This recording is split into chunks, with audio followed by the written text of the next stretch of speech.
When it comes to powerful anime pirates, there's probably nobody more famous and more powerful than the Straw Hat crew. But I think that I can make a crew even better. A crew full of the most skilled, powerful, and smartest characters from another one of the greatest manga to ever rival One Piece, Naruto. That's right, the One Piece guy's gonna prove that Naruto Uzumaki and the Shinobi world are just built completely differently, especially when you throw them into One Piece. And to do that, we have to start with a really strong captain. You know, someone who can lead the Shinobi pirates into the Grand Line, taking the world by storm in order to find Laugh Tale and crown him Pirate King. Also, just one quick note ahead of time, I think we're just gonna have to have Haki and Chakra kind of act interchangeably for this video here. It'll just make everything a lot easier and a lot cleaner. Now, for the captain position, there's a bunch of really amazing options as well. Obviously, if we're talking about a really powerful crew, Madara Uchiha sticks out like a sore thumb, but I don't quite think a mastermind evil villain would make for the best captain. I mean, Doffy, Blackbeard, and Kaido are all great and stuff, but clearly Red Hair Shanks, Roger, and the Straw Hats do reign supreme here. Plus, we've only seen him lead the Uchiha clan to a massive failure against the Senju clan. Now, Nagato also could be a great choice here because he successfully led the Akatsuki to their goals, and we do know that somewhere in that cold, dead machine body is a heart beating with something that resembles kindness. Yeah, I get what you're saying, we can do a lot better. That's why I'm actually choosing the single most important leader in the Naruto world, a statement that is not debatable and 100% totally an objective fact and not my personal opinion. Minato Namikaze, the 4th Hokage, you are our official pirate captain. Think about it. He is the ideal candidate here. Not only is he a genius with the fastest reaction times out there, but he's always on top of his own job. Legitimately, he is the only Hokage we've ever seen without a massive stack of paperwork on his desk. So why call him the Yellow Flash when his title should actually be Adobe Acrobat? Now,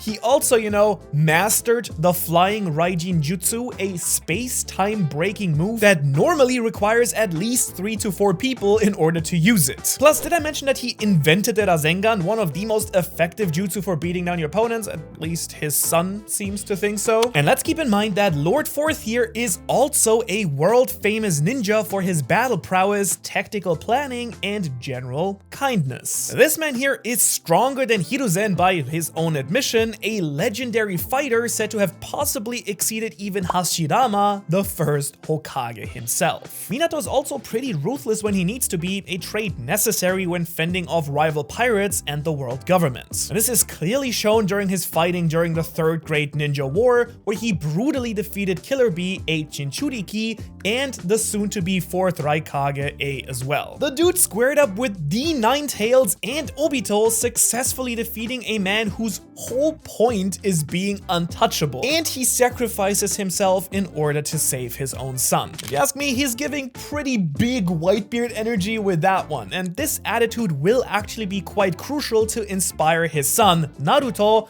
someone, yes, that we will also talk about a little bit later. In short, the Yellow Flash of the Hidden Leaf strikes fear into rival nations and inspires the youth of tomorrow. So who needs the will of D when you've got the will of fire, am I right? And he also just happened to train some of the greatest ninja alive, like his vice captain, Kakashi Hatake. I mean, come on, that one is an absolute no-brainer. Obviously, characters like Shikamaru and Shikakunara are genius assistants to Kage already, but Kakashi brings the power, the speed, and a high enough intellect to actively be a great vice captain as well. Of course, someone like the 2nd Hokage Tobirama Senju could be a stronger and more capable second in command. After all, it's his entire personality, but his shaky worldviews and stubborn attitude would conflict a little bit too much with the captain here, I think. So instead, why not have the orphan kid that you raised step into the spotlight instead? Nothing could go wrong with that, right? Right? All right. Jokes aside here, Kakashi is just the ideal candidate, I think. Like all vice captains, he's a complete stud. And also, as almost all vice captains, he's arguably a little bit cooler than even the captain himself. He's supportive and level-headed, and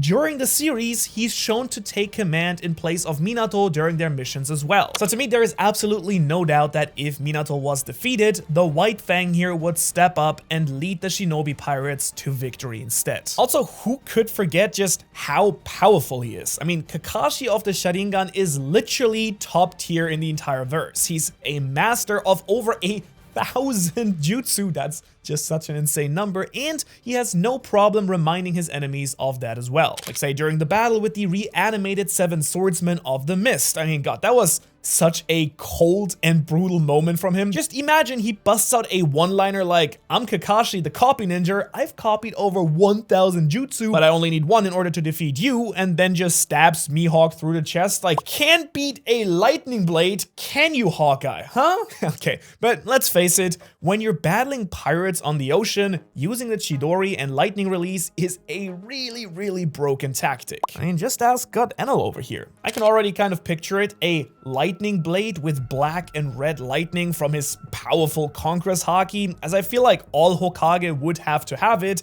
merged into his jutsu to level a ship in one fell swoop. And if that doesn't work, just a quick little Kamui black hole in the bottom of a boat should take care of things as well, if you know what I mean. Plus, as any good vice captain should, he's trained a bunch of the crew members in canon and even butts head with another key member of the crew in true Zoro and Sanji fashion as well. And so I think it's pretty safe to say that with these two leading the Shinobi Pirates here, making it to Laugh Tale would be quite the breeze, but they will still need someone to uncover the secret of the poneglyphs as well. Regardless though, they are already some truly powerful leaders.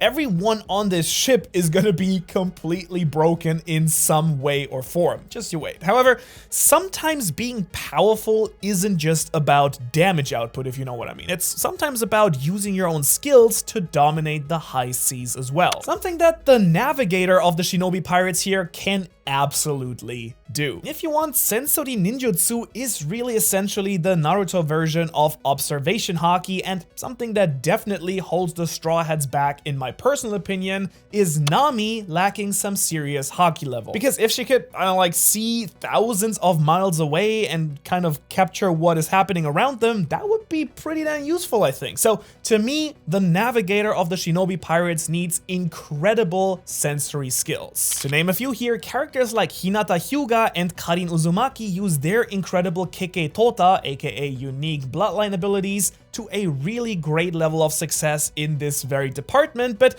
you don't need special eyes or a special healing body in order to be the GOAT. You just need to look pretty and sell some flowers, so Ino Yamanaka, welcome on board. No. I can already hear some of you complaining, but Manu, the Byakugan is so broken. Karin has special chakra vision. Yeah, you are technically right, but you know who is the sensory person for the entire Leaf Village, for the point contact for connecting the entire Shinobi Alliance on the battlefield? This blonde bombshell right here. She is the perfect candidate to sync up her entire crew in preparation for enemy attacks, raiding the government, and hey, navigating the entire new world. Or you know, she could also just mind control a Marine Vice Admiral and call off any attack that's put on them in the first place. What's the Gentle Fist gonna do? Punch hard? Yeah, that's what I thought, right? People in the comments always just think that they know better how to make these videos. I mean, sometimes they have good ideas, but sometimes I just want to do my things. Okay, fine. You want someone really strong? Someone who goes, haha, I punch good and I punch really hard. Okay, sure. I'll give the people what they want, what they deserve. The Helmsman Might Guy. Isn't that good? Okay. Konoha's Green Beast is the perfect Helmsman, I think. With his insane taijutsu abilities, he's kind of like a better version of Jinbei. Fishman karate, what? Meet the 8 gates. Shoulder throws? Water bending? How about Hirudora, a giant chakra, or I guess haki white Tiger Blast, or Asakujaku, the flaming manifestation of power and youth in Haki Blast form. Let me tell you, nobody hits harder than this man right here, and this guard proves as well, I think, a little elbow grease is all you need to conquer your enemies sometimes. I should also quickly say I did think about putting Suigetsu Hozuki here because literally being made out of water and controlling it is kind of super busted in a world where like half of the people die in the ocean, but I do think that technically the hydrification technique would count as a Logia ability in One Piece, and thus kind of get hard countered by Haki and the ocean itself. So I will leave the Hozuki role for my ultimate Naruto character here instead, something you can watch later. But besides that, Guy's rivalry with Kakashi brings a really fun and exciting dynamic to the crew as well from a storytelling perspective, but his real claim to fame, I think, is just how athletic he is. Seriously, if you ask me the perfect traits for a helmsman, it's reaction time, strength, and willingness to command the crew in times of need. And my guy Might Guy here embodies all of these qualities. I mean, he's even Madara's choice for the best taijutsu user in the entire world, and when he opens his gates, he's fast enough to light himself on fire and even distort reality with how fast he's moving. Now, for obvious reasons, he's just not gonna bust out that reality warping 8th gate of death all the time. I mean, you can do it, but only once, but it just goes to show you how capable he truly is with mind and body in full sync. So if there's a powerful storm coming through or rocky parts of the ocean, this dude has absolutely the ability to move that ship with expert level precision. And well, he's also the leading yonin of one of the most successful ninja squads in the entire series, because when Might Guy says raise the sails, you ask how high. When he says reload the cannons, you ask how many cannonballs, and when he says swap the deck, you shine it until it sparkles with the power of youth.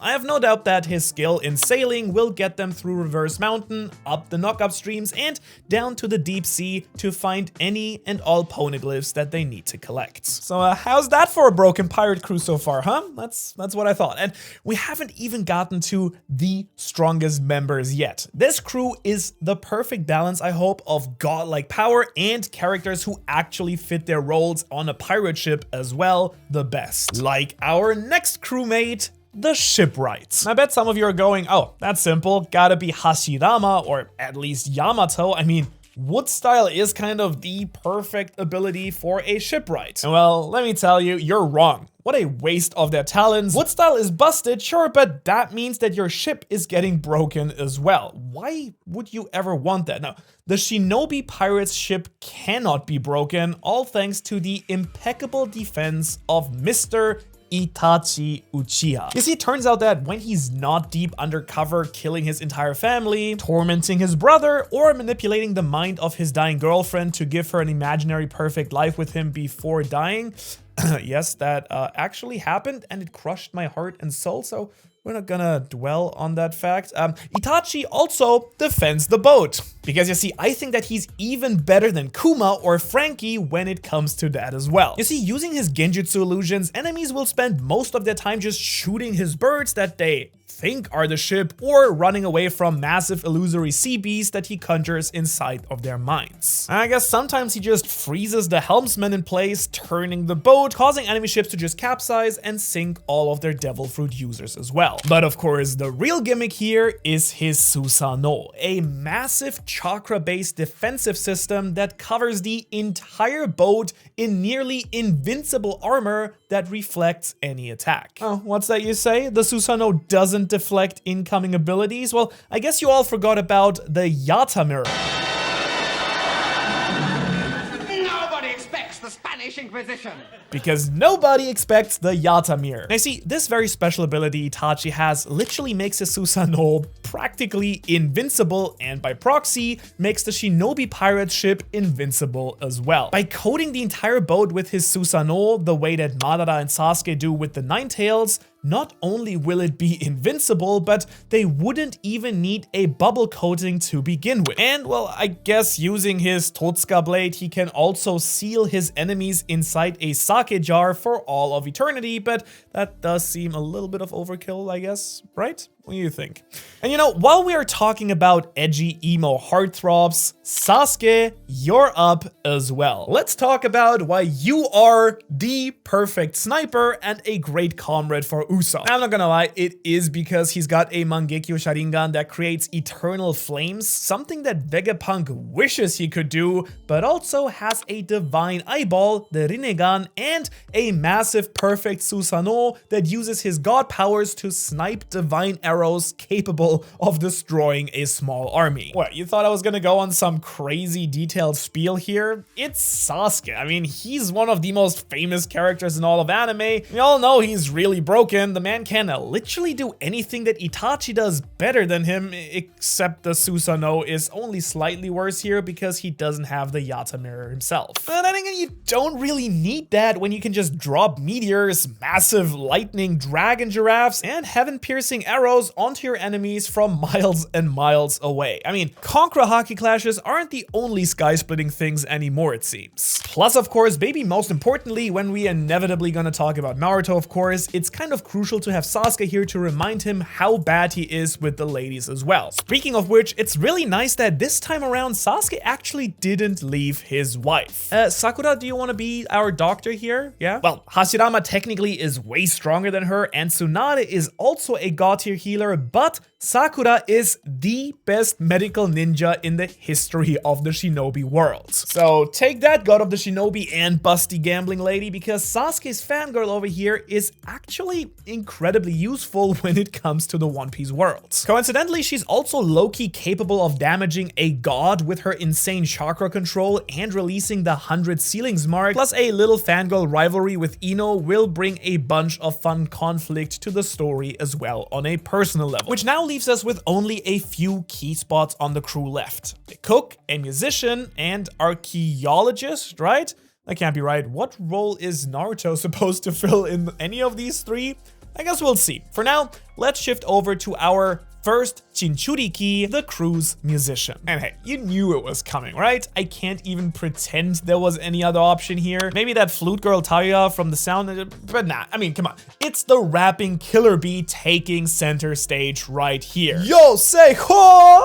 Okay, this man is incredibly skilled and has bars on bars on bars. I mean, Queen and Scratchman and Pooh here are quaking in their literal boots. Imagine turning into a giant octopus bullman, electrocuting your enemies after spitting ink in their eyes, and dropping a Kendrick Lamar tier diss track to add insult to injury as well. Let me tell you, someone like Spandam is gonna get his life ruined by this man. You hear me? Also, move over Zoro, because this rap god has a few more swords than even you do. And I mean, he even puts one in his mouth. If there is gonna be anyone who can defeat Mihawk for the title of World's Strongest Swordsman, it's gonna be him. And sure, obviously, if things get dicey, he can just fire a tailed beast bomb and decimate the coast of an entire island or marine fleet. I mean, that's too easy though, not stylish at all, and that's pretty much all he cares about. So watch out, Soul King, because the Soul Patch King is now coming for your job. Just make sure to clean the boat up when you're done spitting ink everywhere, please. Okay, B? Yeah?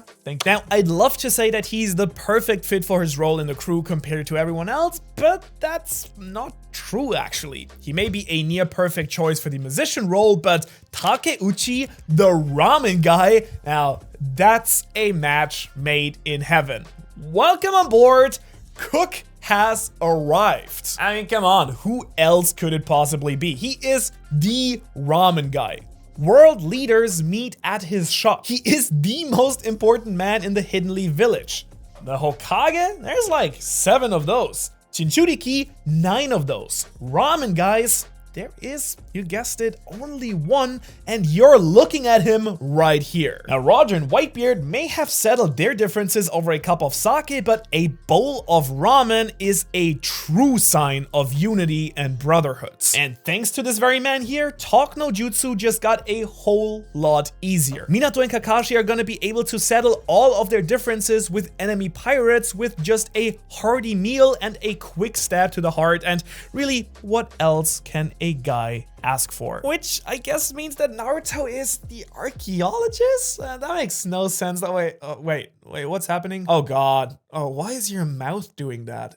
Ew, gross. What is that? Okay, wait, it's just you, Orochimaru. Well, that actually makes way more sense here. I can't believe you were just chilling inside of Naruto waiting to pop out. That's really gross. Now, unfortunately, this dude is just perfect for so many reasons here. He's just one of the smartest dudes in the entire franchise, raising the average IQ way higher of this crew. Only Might Guy wasn't weighing them down so much. But nonetheless, he's also a true master of history. That's kind of easy to forget with all the creepy body stealing and snake vibes, but Orochimaru has dedicated his entire life to researching the past and uncovering the secrets of the shinobi world. If there is anyone capable of making it to Laugh Tale, it is gonna be this man right here. And that's because finally we have someone who can actually go read the poneglyphs. And no, don't worry, I'm not just pretending that he's suddenly from Ohara for the sake of this video. It's because thanks to his years and years of research, he has mastered a jutsu that will make deciphering the map to Laugh Tale a real easy task. I'm talking about the reanimation jutsu. It's really a simple 3-step process. Find someone like Professor Clover or a Kozuki clan leader's grave, reanimate them, and then force them to read the poneglyph. Or I guess use Ino's mind swap to tap into the skill and then just have it forever. And then suddenly finding the last island ain't that hard now, is it? Honestly, he could just do the same thing with Roger or Joy Boy even, and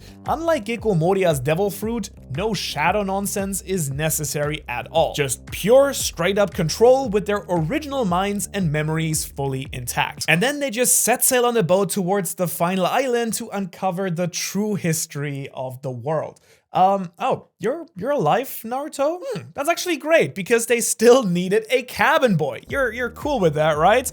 Well, you don't seem to have a choice really because every other spot is pretty much filled at this point. Sorry, bro. But you know, in a way, it's a perfect role for you considering how the story of One Piece actually unfolded. With Minato being his measurement for success, if this crew makes it to Laugh Tale, he'd become Pirate King, and then, much like the greatest pirate of the modern era, Red Hair Shanks, Naruto would just follow in his father's footsteps and become a great pirate and Yonko himself. Who knows, maybe Sakura and Sasuke would get new island sickness right before they reach Laugh Tale as well, and they get to have their own Team 7 crew in a few years, or each of them becomes a Yonko on their own. And then I guess Konohamaru would just end up being Luffy in this analogy?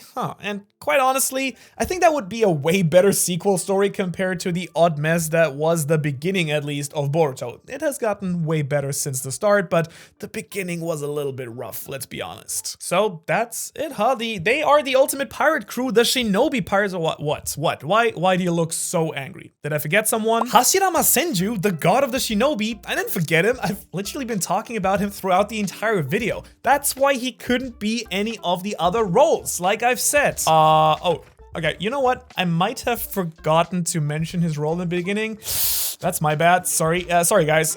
He's the boat.